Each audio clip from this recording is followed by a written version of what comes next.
isi yacu ngo nibiza bihagari shitani twari tuzi ko yapfuye arazuka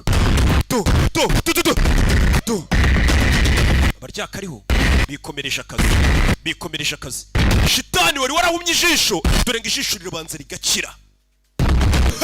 Uyu mugabo igice kimwe ni ikirura ikindi ni umuntu ntago ari ugupfa si ugupfa ni hybrid apfuye ati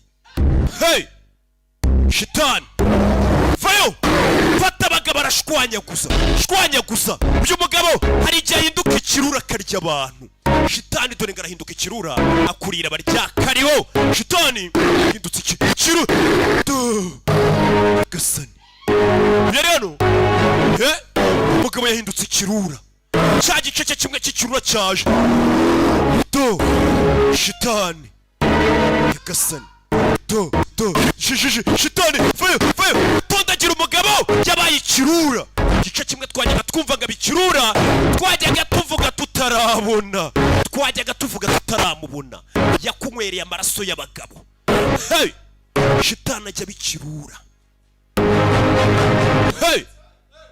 Umunyabwenge yarabibonye acishane kirura kiramukurikira kiramwanza.